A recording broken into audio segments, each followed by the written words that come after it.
Hey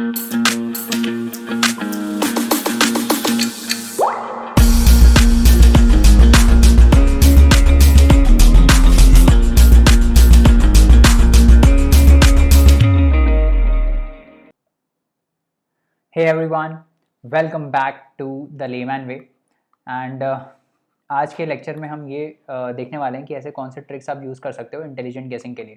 और ये जो सीरीज़ रहेगी इसमें हम क्या करने वाले हैं, इसमें हम प्रीवियस ईयर जो क्वेश्चन हैं जीएस के, जो प्रीलिम्स के प्रीवियस ईयर क्वेश्चन हैं उनमें जो ट्रिक्स लग रही हैं या फिर उनसे हम कुछ जो डिड्यूस करके इंटेलिजेंट गेसिंग कर सकते थे या कर सकते हैं आगे, या कुछ चीज़ें ऐसी हैं जो पर्टिकुलर टाइप का पैटर्न फॉलो करती हैं, उनको हम इसमें देखेंगे।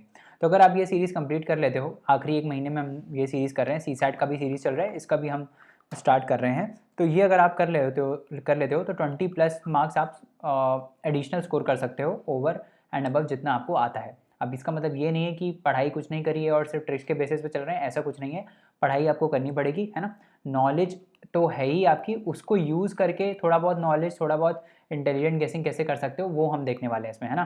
तो ये मत समझ लेना कि भाई इसको पढ़ लिया तो हमको अपना कोर्स रिवाइज करने का ज़रूरत नहीं है, ऐसा नहीं है। कोर्स तो रिवाइज करने का ज़रूरत है ही आपको, प्लस इंटेलिजेंट गेसिंग कैसे करनी है वो हम इस कोर्स में सीखेंगे। तो इन वीडियोस के थ्रू मकसद यही है कि आपको प्रीवियस ईयर क्वेश्चंस के थ्रू ये बताया जाए कि कैसे ट्रिक्स एप्लीकेबल होती हैं और क्या क्या आप चीज़ यूटिलाइज कर सकते हो, right. And if you are new to this channel, do not forget to like, share, subscribe and also recommend this videos to your fellow aspirants as well, है ना। चलिए जल्दी से आगे बढ़ते हैं। और इसके साथ साथ एक और मैं बात बता देता हूँ कि सीसैट मास्टर सीसैट का एक चैलेंज हमने लॉन्च किया है, जिसमें हम सीसैट मास्टर करा रहे हैं 7 डेज़ में। So go and check out this course. इसके अलावा इकोनॉमिक्स का भी फ्री चैलेंज उस पर है वेबसाइट पे, सो please go and look at that also. इसमें मैक्रो इकोनॉमिक्स के सारे बेसिक कंसेप्ट हमने इसमें कवर कराए हैं। सो लास्ट ईयर काफ़ी क्वेश्चन इसमें से आए थे, 80% क्वेश्चन इसी में से थे। So please go and check this out, please पढ़ो इसको, मैक्रो इकोनॉमिक्स के कंसेप्ट को समझो एंड हमको भी फीडबैक दो कि कोर्स कैसा है, करेक्ट। तो चलिए जल्दी से आगे बढ़ते हैं और आज हम स्टार्ट करते हैं अपना लेक्चर, जो कि है ट्रिक्स फॉर इंटेलिजेंट गेसिंग इन यूपीएससी प्रीलिम्स। तो कैसे आप इंटेलिजेंट गेसिंग कर सकते हो वो हम इस क्वेश्चन को देखेंगे by doing previous year question. तो चलो पहला क्वेश्चन देखते हैं हम चल के। Which of the following are advantages of zero tillage in agriculture, ठीक है। जीरो टिल मतलब जो होता है ना, हम क्रॉप्स को काटते नहीं हैं, जो जब वेस्ट हो जाता है तो उसको काटते नहीं है, उसको पड़े रहने देते हैं, तो उसका क्या एडवांटेज है, ठीक है। Sowing of wheat is possible without burning the residue, yes. Without burn, जो रेसिड्यू है हम उसको बर्न नहीं करते हैं, यही तो उसी को तो जीरो टिल बोलते हैं। हम उसको टिल नहीं करते हैं ग्राउंड को, ठीक है। हम उसको वो जो होता है ना ऐश स्लैश ऐश बर्निंग क्या होता है वो हम नहीं करते हैं इसका, ठीक है। तो उसको हम बोलते हैं जीरो टिल। उससे क्या होता है, एक्चुअली फर्टिलिटी बढ़ती है सॉइल की, ठीक है। तो without the need of for nursery the rice samplings directly planting of paddy seeds in the wait soil is possible, yes it is possible. Carbon sequestration of the soil is possible, yes it is possible. Again ये क्या है, positive technology, positive चीज़ है। Zero tillage नहीं करेंगे, अगर हम residue को burn नहीं करेंगे तो हमारा पॉल्यूशन कम होगा, तो जितनी भी इसकी चीज़ें वो सारी पॉजिटिव होंगी।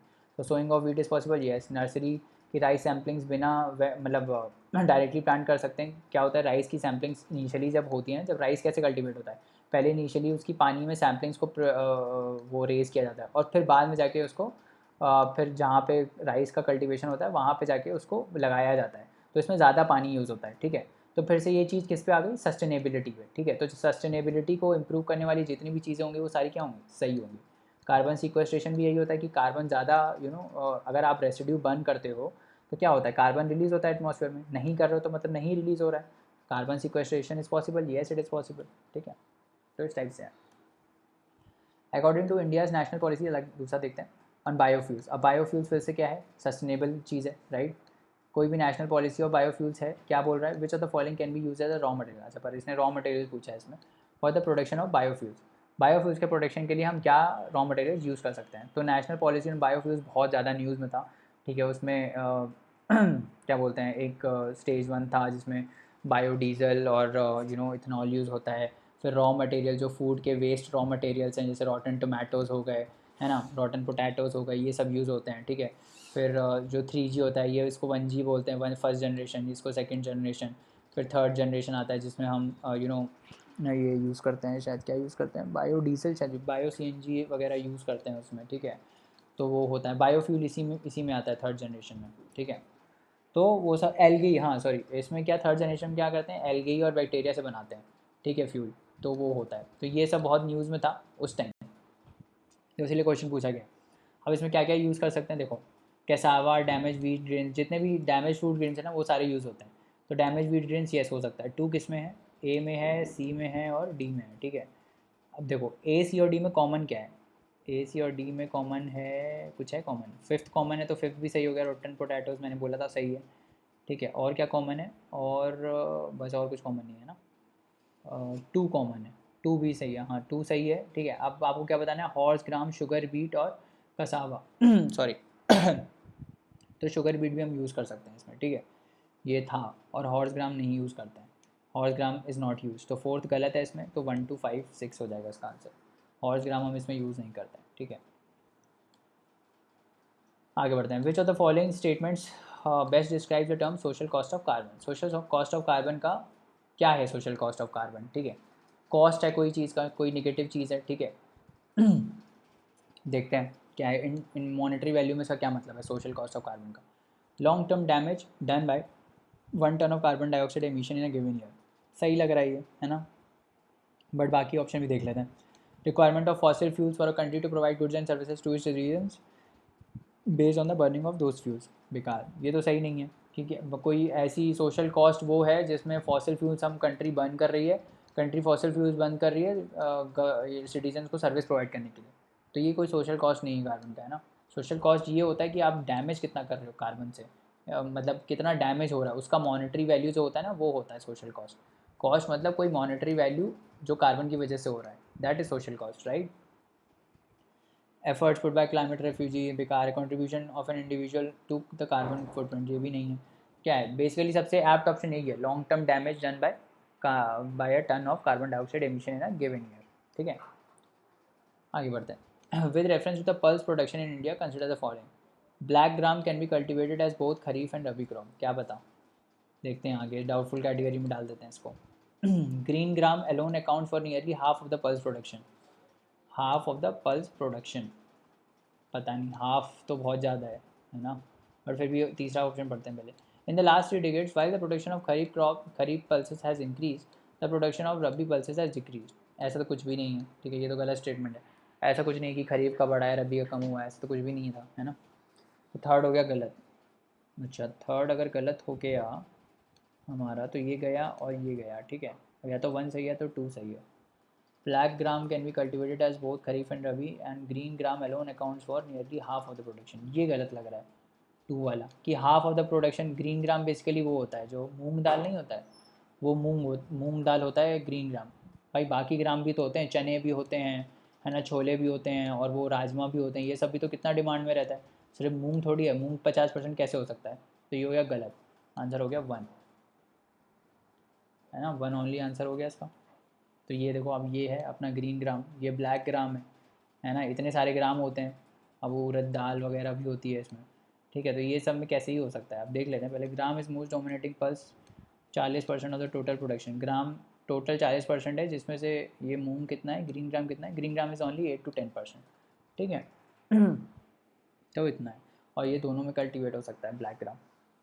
आगे बढ़ते हैं। The crop is subtropical in nature, अब ये क्रॉप के बारे में बात किया गया, crop is subtropical in nature, a hard frost is injurious to it, hard frost होगा तो इंजूरियस है। It requires at least 210 frost free days, 50 to 100 centimetres of rainfall for its, a light well drained soil capable of retaining moisture is well suited for the cultivation of the crop.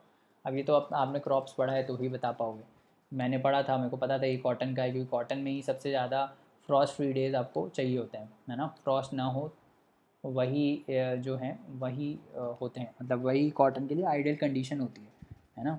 अब देखो इसमें और कैसे eliminate कर सकते थे आप, देखो जूट, अब जूट कहाँ कल्टीवेट होता है, जूट आपका वेस्ट बंगाल साइड कल्टीवेट होता है, कोस्टल एरिया है, वहाँ पे फ्रॉस्ट फ्री का तो कोई कंसेप्ट आता ही नहीं है ना, तो जूट हट गया। टी कहाँ आता है, टी आपका ये असम वगैरह में आता है ना, वहाँ बारिश बहुत होती है, पर वहाँ फ्रॉस्ट आती है क्या, फ्रॉस्ट नहीं आती वहाँ पे भी, तो ये हट गया। अब या तो शुगर केन है या तो कॉटन है, अब शुगर केन में नहीं होता है ये मेरे को पता था, अब कॉटन ही है इसका आंसर, है ना। तो ऐसे भी कर सकते हो। With the reference to solar water pumps consider the following. Solar power can be use for running surface pumps and not for submersible pumps. Solar power can be use for running centrifugal pumps and not the ones with piston. ये देखो ये बहुत ही dicey question है, इस ये अगर आपको आता है तो करो। इसमें लॉजिक तो जनरली आप इतना लगा सकते हो इसमें लॉजिक कि सोलर जो पावर होती है ना वो जो पावर देती है बैटरी से वो डीसी पावर होती है, ठीक है। तो डीसी पावर जो है वो जनरली मतलब अब इसमें क्या लिखा है, surface is use for running surface water pumps and not for submersible pump. Submersible pumps जो हैं उसमें यूज़ नहीं होता है। और दूसरा क्या बोल रहा है, running for running centrifugal pumps and not the ones with piston. तो देखो जिसमें बहुत ज़्यादा एनर्जी यूज़ होती है ना वहाँ सोलर पावर नहीं यूज़ हो सकती, बट इसमें आपको पता ही नहीं ना कि सरफेस में यूज़ हो रही है सबमर्सिबल में यूज़ हो रही है, तो ये आपको पता होना चाहिए। इसका आंसर आई गेस डी है। Okay, neither one not two है। ओके, तो ये आपको पढ़ना पड़ेगा, ये पढ़ा होगा तभी कर पाओगे, इसमें कोई लॉजिक तो है नहीं ना, ना लॉजिक तो है नहीं इसमें आप एक चीज़ कर सकते हो, लॉजिक नहीं लग रहा है इसमें कोई। Surface pumps is the one that mounted ground level surface pumps work well when they draw water suction 10 to 20 feet, ये तो पता होना चाहिए देखो सबमर्सिबल नहीं हो सकता क्योंकि सबमर्सिबल, बट इसमें भी नहीं है, ये गलती है। ठीक है, इसको आप अगर पता है तो ही कर सकते हो, नहीं तो आपको छोड़ना पड़ेगा। With the reference to current trends in the cultivation of sugarcane in India, consider the following. A substantial saving in the seed material is made when the bud chip seedlings are raised in the nursery and transplanted in the main field. Okay. When direct planting of sets is done, the germination percentage is better with single budded sets as compared to sets with many buds. कितना तो लंबा है. If bad weather conditions prevail when sets are directly planted, single budded sets have better survival as compared to the large sets. Sugarcane can be cultivated using seedlings prepared from the tissue culture. देखो अब sugar tissue culture एक अच्छी technique है, ठीक है। Sugarcane can be cultivated using setting from tissue culture, yes. Saplings तो कहीं से भी आप बनाओ, है ना, कल्टिवेट तो आप कर सकते हो। सैम्पलिंग बनाना है, सेटलिंग्स बनाना है, तो मेन काम होता है कहीं से भी बनाओ वो काम करेगा। तो शुगर ये वाला तो सही है। अब अगर 4 सही है तो मेरा या तो सी है या तो डी है, ठीक है। या तो हाँ, तो इन इन तीनों में से हमको कोई एक जो है उसको एलिमिनेट करना है, ठीक है। चलो देखते हैं कोई हो पा रहा है क्या। If bad weather conditions prevail when sets are directly planted, single budded sets have better survival as compare to large sets. हाँ हो सकता है, क्या पता। When the direct planting of sets is done, the germination percentage is better with single budded sets as compared to the sets with many buds. अच्छा, a substantial saving in seed material is made when bud chip seedlings are raised in nursery and transplanted in the main field. Okay. पहला option क्या बोल रहा है, पहला option बोल रहा है कि a substantial saving in the seed material is made when the are raised in the nursery and transplanted in the main field. मतलब जैसे राइस कल्टीवेशन करते हैं ना, हम पहले सैपलिंग प्रिपेयर करते हैं और फिर बाद में जाके मेन जगह पे प्लांट करते हैं, तो उसमें प्रोडक्टिविटी ज़्यादा होती है, ठीक है। Substantial saving in seed material, पहले नर्सरी में उसको रेज़ करो छोटे कंडीशन में और बाद में उसको ट्रांसप्लांट करो, तो ये चीज़ सही है, इससे प्रोडक्टिविटी बढ़ती है। तो इसका आंसर हो जाएगा मेरे हिसाब से 1 एंड सी, हाँ 1 and 4 हो जाएगा इसका आंसर, ठीक है। ये थोड़ा बहुत पता होना चाहिए। गट पे भी मार सकते हो, 2 कर लिए हैं तो गट पे मार सकते हो, इस टाइप से कर सकते हो, नहीं तो ऐसे पढ़ना तो मुश्किल ही है। आगे पढ़ते हैं और नेक्स्ट क्वेश्चन देखते हैं इसमें क्या है। Which of the following is are considered as to be the best practice for eco friendly agriculture, ठीक है। इको फ्रेंडली एग्रीकल्चर के लिए बेस्ट प्रैक्टिस क्या है, तो इको फ्रेंडली में क्या क्या चीज़ें आती हैं, जैसे ऑर्गेनिक फार्मिंग हो गई, ठीक है, तो वो एक पार्ट है इको फ्रेंडलीनेस का, जिसमें भी आप सस्टेनेबिलिटी इंश्योर कर पा रहे हो, ठीक है। पहला ऑप्शन देखते हैं क्या है, crop diversification. Yes, crop diversification है, क्योंकि क्रॉप डाइवर्सिफिकेशन में क्या होता है, एक पैच पे बहुत सारे क्रॉप्स को ग्रो किया जाता है, ठीक है। तो अलग अलग टाइप की मान लो क्रॉप्स ग्रो हो रही है, ठीक है, तो उससे फर्टिलिटी भी बढ़ती है सॉइल की, ठीक है। और क्या होता है कि क्या बोलते हैं, अगर मान लो एक क्रॉप जो है वो लॉस में चली जाती है, तो बाकी क्रॉप से फार्मर का इनकम आएगा, ठीक है। तो वो भी चीज़ सस्टेनेबल एग्रीकल्चर है, ठीक है। तो क्रॉप डाइवर्सिफिकेशन हो गया। दूसरा क्या है, लेग्यूम इंटेंसिफिकेशन। अब देखो अगर 1 सही है, अगर 1 हमारा सही है तो ऑलरेडी 1 2 3 तो सही है ना, तो 1 2 3 तो सही है ही। अब इन तीनों में दिमाग हमको नहीं लगाना है, ठीक है। चौथा है वर्टिकल फार्मिंग, सिर्फ चौथे पे दिमाग लगाते हैं। वर्टिकल फार्मिंग क्या होता है, जिसमें लेयर्स में एक के ऊपर एक लेयर के ऊपर ऐसे ना वो ग्रो होते हैं, प्लांट्स ग्रो होते हैं। और इसमें क्या होता है, हाइड्रोपोनिक्स और एक्वापोनिक्स का यूज़ करते हैं बेसिकली। इसमें क्या होता है, सॉइल बहुत कम लगता है, वाटर बहुत कम लगता है, ठीक है। तो इसीलिए ये इको सस्टेनेबल है, ठीक है। और जनरली देखो, ये फिर से क्या बोलूँगा मैं, फिर से ये किसका क्वेश्चन है, साइंस एंड टेक का क्वेश्चन है, ठीक है। तो हमारा क्या रहता है कि पहला क्वेश्चन सही है, 1 2 3 तो सही है ही, बचा 4 भी जनरली क्या है, वर्टिकल फार्मिंग सही होगा, क्योंकि इको फ्रेंडली एग्रीकल्चर के बारे में है। वर्टिकल फार्मिंग अभी नया नया आ रहा है, जितनी भी अभी नई टेक्निक्स आ रही है ना, जितनी भी अभी नई फार्मिंग की टेक्निक्स आती हैं वो सब इस पे बेस्ड हैं कि कैसे हम उसको सस्टेनेबल बना सकते हैं। वो सारी जितनी भी नई टेक्निक्स आ रही हैं, ऐसी अभी रिसेंट में ऐसी कोई भी ऐसी नई टेक्निक नहीं आएगी जो इन्वायरमेंट को ख़राब कर रही हो, ठीक है। क्योंकि नीड ऑफ द आवर यही है कि हम कैसे चीज़ों को सस्टेनेबल बना पाएँ, ठीक है। तो इसका आंसर हो जाएगा 1 2 3 4। आगे बढ़ते हैं। ये है देखो वर्टिकल फार्मिंग। इसमें क्या होता है कि ऐसे डिफरेंट वर्टिकल्स होते हैं, ठीक है, उसमें इसको ग्रो करते हैं। अब इसमें यहाँ से पानी आता रहता है, ठीक है। कहीं कहीं क्या होता है हाइड्रोपोनिक्स को भी यूज़ करते हैं यहाँ पे, जहाँ ये उग रहे होते हैं ना, ये लेबोरेटरी कंडीशन से बेसिकली होते हैं। और जो लाइट होती है ये इसमें मतलब LED वाली लाइट्स होती हैं, तो इन लाइट में ये प्लांट जो हैं वो ग्रो करते हैं। अब इसमें क्या होता है ना, प्रोडक्टिविटी बहुत बढ़ जाती है। 100 एकर्स की जो प्रोडक्टिविटी है वो 1 एकड़ में ही आपको मिल जाती है, ठीक है। तो इसको हम बोलते हैं वर्टिकल फार्मिंग। ये अभी जापान में बहुत काफ़ी फेमस है। चलिए नेक्स्ट क्वेश्चन देखते हैं क्या है। What are the advantages of fertigation in agriculture. Fertigation क्या होता है, फर्टिलाइज़र प्लस इरीगेशन। मतलब जब आप इरीगेशन में फर्टिलाइज़र डाल देते हो, ठीक है, तो उसको हम बोलते हैं फर्टिगेशन, ठीक है। अब इसमें क्या होता है कि हम जैसे मान लो हम पंप के थ्रू इरीगेशन कर रहे हैं, तो हम पंप के पानी में जहाँ से पानी आ रहा है वहाँ पे हम थोड़ा फर्टिलाइज़र डाल देंगे ताकि हर जगह तक पहुँच पाए, ठीक है, उसको हम बोलते हैं। अब इसमें पूछा है कौन कौन सी चीज़ें सही हैं, तो ये आपको ना थोड़ा पढ़ा होना चाहिए तभी कर पाओगे ये क्वेश्चन। इसमें क्या बोल रहा है, controlling the alkalinity of the irrigation water where possible, हो सकता है, ठीक है। Efficient application of rock phosphate and other phosphatic fertilisers, हो सकता है। Increase availability of nutrients to plants, ये तो है ही, डेफिनेटली है। इंक्रीज अवेलेबिलिटी हो जाती है तो थर्ड तो सही है, तो ये हटा देते हैं हम लोग। उसके बाद reduction in the leaching of chemical nutrients is possible, yes. Leaching में क्या होता है कि भाई जब फर्टिलाइज़र आप मारते हो तो कुछ कुछ फर्टिलाइज़र क्या होते हैं, एब्जॉर्ब हो जाते हैं सॉइल में और वो चले जाते हैं बाहर रन ऑफ में, ठीक है। तो ये इसको हम प्रिवेंट कर पाएंगे। एफिशिएंट एप्लीकेशन हो जाएगा फर्टिलाइज़र का, इरीगेशन के अगर थ्रू होगा तो अच्छे से एब्जॉर्ब भी होगा, है ना। तो 3 और 4 तो सही है, और अगर 3 और 4 सही है तो हमने कर दिया C और D, ठीक है। अब आपको 1 और 2 में तो पता होना चाहिए कौन सा सही है कौन सा नहीं सही है। नहीं पता है तो बस ऐसे रैंडम 50-50 कर पाओगे, इससे ज़्यादा आगे नहीं कर पाओगे इसमें, ठीक है। तो कोई एक मार देना। इसका आंसर वैसे है कि ये controlling the alkalinity of irrigation water is possible, ठीक है। ये इसका ऑप्शन है, ठीक है, कि हम एल्कलिनिटी जो है, जो बेसिसिटी है बेसिकली इरीगेशन वाटर की, वो हम कंट्रोल कर सकते हैं, क्योंकि फर्टिलाइज़र का पीएच थोड़ा एसिडिक नेचर का होता है, तो वो उसको न्यूट्रलाइज कर देता है, ठीक है। तो ये इसका रीज़न है। ये पता है तो ही कर पाओगे, नहीं पता तो कैसे करोगे, है ना। Which of the following are designated as major minerals, ये है छोड़ने के लिए, ठीक है। ये अगर इसमें कोई लॉजिक नहीं है, ये पता है तो पता है, नहीं पता है तो नहीं पता है, ठीक है। तो उसको हम नहीं डिस्कस करेंगे। With reference to the OMT, which of the following statement is are correct.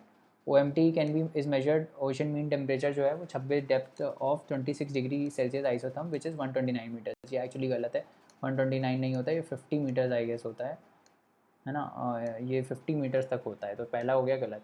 OMT collected during January से March can be used in assessing whether the amount of rainfall in monsoon will be less or not, ये सही है। पर ये भी वही question है, इसमें आपको पता है पहला ये कि 50 मीटर होता है तभी कर पाओगे, नहीं तो रैंडम तो तुक्का नहीं मार सकते, है ना। तो इसमें भी कोई लॉजिक था नहीं वैसे, ठीक है। नेक्स्ट क्वेश्चन देखते हैं। With reference to chemical fertilisers in India consider the following. At present the retail price of the chemical fertilisers is market driven and is not administered by the government. ऐसा क्या हो सकता है, fertiliser किसको जाता है, जो फर्टिलाइजर्स होते हैं वो फार्मर्स को जाते हैं, ठीक है। फार्मर्स को एकदम आप एब्रप्ट रेट पे तो दे नहीं सकते, तो ये कंपनीज फार्मर्स को सब्सिडाइज रेट में देती है, और उसकी सब्सिडी कौन पे करता है, उसकी सब्सिडी सरकार पे करती है ना। इन कंपनीज़ को, जो फर्टिलाइज़र कंपनीज़ होती है, उनको सब्सिडी कौन पे करता है, सरकार पे करती है। यूरिया सब्सिडी वगैरह होती है ना, ये सब। तो ये ऐसा तो है नहीं कि ये मार्केट ड्रिवन है, ये तो गवर्नमेंट एडमिनिस्ट्रेटेड है। तो नॉट वाला तो ये ऑप्शन गलत हो गया, है ना। तो 1 हो गया गलत। अब 1 गलत हो गया तो ये गया और ये गया, ठीक है। 2 सही है, 2 में दिमाग नहीं लगाना है। 3 देखते हैं। Sulphur which is a raw material for phosphoric acid is a by product of oil refining, yes. Sulphur मिलता है जब हम डिस्टिलेशन करते हैं क्रूड ऑयल का। हमने अभी पीछे डिस्कस किया था कि स्वीट और सार क्रूड होता है ना, इंडिया में सार आता है, सार में सल्फर होता है, तो जब हम इसका डिस्टिलेशन करते हैं तो सल्फर निकलता है, तो ये सही चीज़ है, तो बी हो जाएगा इसका आंसर, ठीक है। With reference to India's desert national park which of the following statements is are correct. Desert national park कहाँ है, राजस्थान में, है ना। यहाँ पे क्या मिलता है, यहाँ पे इंडियन बस्टर्ड मिलती है ना, ग्रेट इंडियन बस्टर्ड मिलती है, इसके लिए फेमस है। तो it is one of the natural habitats of great Indian bustard, ये सही है, 3 सही है, okay. There is no human habitation inside the park, ऐसा हो सकता है क्या, कोई ह्यूमन हैबिटेशन है ही नहीं पार्क में। तो पार्क में जो बंदा मैनेज करता होगा वो कहाँ रहता होगा, ज़मीन पे थोड़ी सोता होगा, कुछ ना कुछ तो होगा ही ना, मतलब कुछ ना कुछ तो ह्यूमन हैबिटेशन होगा ही, है ना, भले ही वो गार्ड्स का हो, भले ही वो सिक्योरिटी का हो, बट ह्यूमन हैबिटेशन कुछ तो होगा ही, राइट। तो 2 हो जाता है गलत, 2 गलत हो गया तो क्या आंसर हो गया, सी हो गया, ठीक है। Siachen glacier is situated to the, अब ये सियाचिन वाला जो ग्लेशियर है, क्वेश्चन पता कहाँ से आया, यह है 2019 के पेपर से। 2019 में एक मैच ऑफ द फॉलोइंग आया था जिसमें एक ऑप्शन था सियाचिन का और यहाँ रिवर लिखी हुई थी, तो सियाचिन के अक्रॉस लिखी हुई थी नुब्रा रिवर, ठीक है, वहीं से ये क्वेश्चन उठा के दे दिया थोड़ा सा चेंज करके, Siachen glacier is situated at, अगर आपने वो अच्छे से एनालाइज किया होता 2019 वाला तो आप बता देते कि it is located in the north of Nubra valley, ठीक है, यही इसका आंसर है। ये देखो, ये है अपना, ये नुब्रा रिवर है, कहाँ गई नुब्रा रिवर यार, ये रही नुब्रा रिवर, ये रही नुब्रा रिवर, ठीक है, और ये है सियाचिन ग्लेशियर, ठीक है, तो it is in the north of Nubra river, ठीक है। Which the with reference to the history consider the following pairs, Bhilsa, अब ये तो पता होगा तभी कर पाओगे, वैसे ग्रीनगर गुजरात में है, भिलसा एमपी में ही है, 1 एंड 3 होना चाहिए इसका आंसर, हाँ 1 एंड 3 है, भिलसा इज़ इन एमपी और ग्रीनगर इन गुजरात, ये पता होगा तभी कर पाओगे, नहीं तो नहीं कर पाओगे, तो छोड़ देना अगर नहीं आता है तो। Consider the following statements, 36% of Indian districts are classified as over exploited or critical by the central ground water authority, 36% of the Indian districts are, ऐसा है क्या 36% ओवर एक्सप्लॉइटेड है क्या, 36% तो ज़्यादा हो जाता है, 36% नहीं ओवर एक्सप्लॉइटेड है ना, नहीं तो हर किसी को अभी वाटर स्कैसिटी हो रहा होता, तो पहला तो गलत हो गया, 36% ज़्यादा नंबर है, 36 नहीं हो सकता। सेंट्रल गवर्नमेंट, ये तो सही है, थर्ड पे देखते हैं, India has a largest area under ground water irrigation the world, yes India has a largest, India में बहुत पानी वेस्ट होता है, बहुत पानी इरीगेशन में जाता है, इसका आंसर हो जाएगा B. Consider the following statement, jet streams occur in northern hemisphere only, okay, क्या ये सिर्फ नॉर्दर्न हेमिस्फेयर में ओनली आ गया, एक्सट्रीम स्टेटमेंट है, फिर से गलत कर देंगे हम इसको, ये एक्सट्रीम स्टेटमेंट है ना, गलत हो गई, ये गलत हो गई तो क्या हुआ, बी और सी में ऑप्शन है। अब फिर से 3 हम देख लेते हैं, temperature inside the eye of the cyclone is nearly 10 degree lesser than that of the surroundings, lesser तो नहीं होता है बल्कि 10 डिग्री ज़्यादा होता है, तो थर्ड भी गलत हो गया, क्या है इसका आंसर, सी, ठीक है, ज़्यादा होता है कम नहीं होता है। Among the following tiger reserves, which one has the largest area under the critical tiger habitat? अब देखो, ये अगर आपको नहीं मालूम है तो भी आप कर सकते हो, कैसे, पहला बोला कॉर्बेट, दूसरा रणथंबोर, नागार्जुन सिरिसलम एंड सुंदरबन, अब इसमें से सबसे बड़ा कौन सा टाइगर रिजर्व, सबसे बड़ा ये है नागार्जुन सिरिसलम, अभी तभी तो ये सेपरेट हो गया, नागार्जुन अलग हो गया, सिरिसलम अलग हो गया, क्योंकि बहुत बड़ा था ये, तो सबसे बड़ा क्या होगा, लार्जेस्ट एरिया किसके अंदर होगा, नागार्जुन सिरिसलम, यही इसका आंसर है, ठीक है, तो ये होता है हमारा ख़त्म, ठीक है।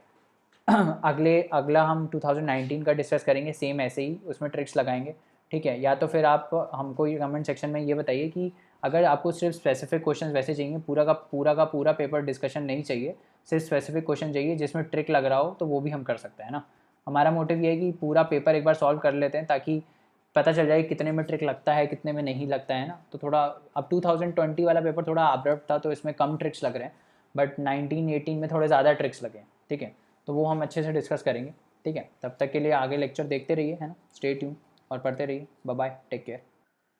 तो आज का लेक्चर इतना ही है ना, अगले लेक्चर में और क्वेश्चंस को हम डिस्कस करेंगे। For more such lectures you can visit our website www.thelaymanway.com, जहाँ पे खूब सारे फ्री कोर्सेज अवेलेबल हैं, आप हमें व्हाट्सएप भी कर सकते हैं 7724886251 पे, अगर आपको कोई क्वेरी है प्रीलिम्स के रिगार्डिंग, मेंस के रिगार्डिंग, या स्ट्रैटेजी कैसे फॉलो करनी चाहिए, क्या फॉलो करनी चाहिए, you can book our session also, जिसमें हम आपको 1 घंटे का मेंटर्ड सेशन देते हैं to guide you towards prelims and mains, तो वो भी आप चेकआउट कर सकते हैं। इसके साथ साथ हमारे वेबसाइट पे बहुत सारे फ्री कोर्सेज भी अवेलेबल हैं और पेड कोर्सेज भी अवेलेबल हैं, so go and check it out. Thank you so much, पढ़ते रहिए, हार्ड वर्क करते रहिए, अगले लेक्चर में मिलते हैं, bye bye and take care.